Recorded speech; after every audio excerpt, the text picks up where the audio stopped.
Ikuma na Gichanjama kuria mwena wa Ruiru Stadium thini wa event ya ndingiriganirwo concert and Thanksgiving iria irahostitwo ni Sammy K.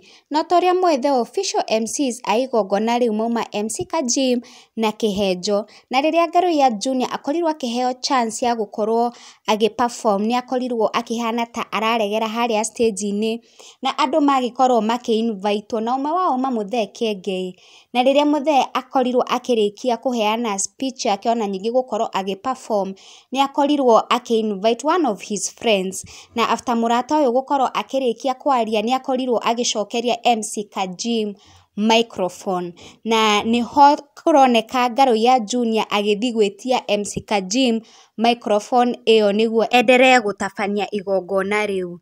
Na riu after muthe Kengei arikia ku-invite all his friends na arikia kwaria ni akorirwo agicokeria MC Kajim microphone, na koguo gwakihuana MC Kajim ena microphone yake na Ngaruiya Junior ena yake. No toria mukioi mundu arikia kwaria ni agicokagirio ngatho, marieri magikorwo magicokeria muthe Kengei ngatho na makorwo makiguthanira iguru tondu othe ni marakiaria, na niho MC Kajim akirire ndanenderea kwaria na koguo ahana ta mundu mutukanire, na after some time akionekana akehera thini wa stage na athie fiu.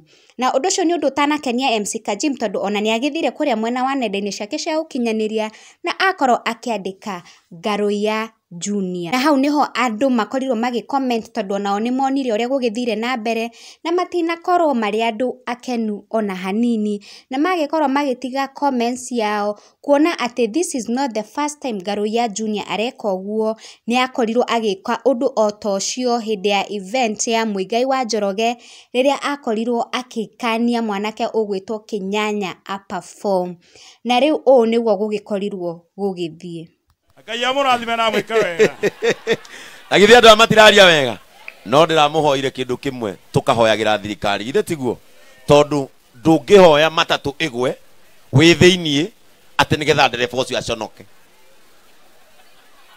Wanyita no uhoe bathi igwe wi thiini ati ndereba ucio erwo ni wa wana cokera hau. No nginya tuhoere thirikari na tumihoere go succeed tondu ni guo twathitwo ni matuini. Are we together? Thirikari ihoerwo na aria makoragwo ki thiini wayo ithe tiguo. Amen.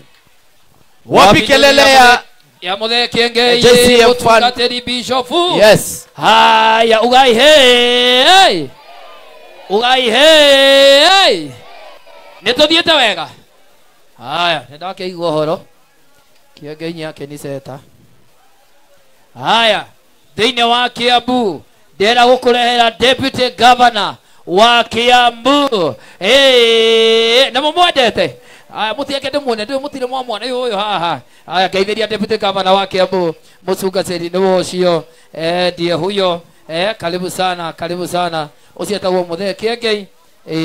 Etagwo muthe Kengei kana Reverend Ben na niguo njira.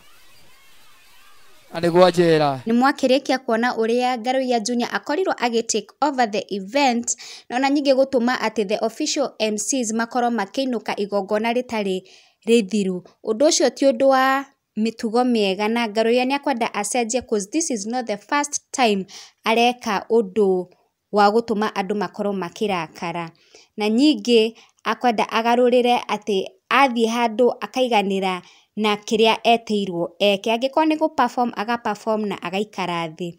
Anyway, thank you guys for watching, na hangikorwo ni rita riaku ria mbere ndugakiriganwo ni ku hit the subscribe button, na aria maragicokereria ringi ni thengiu ni gukorwo mukinyitanira nanie.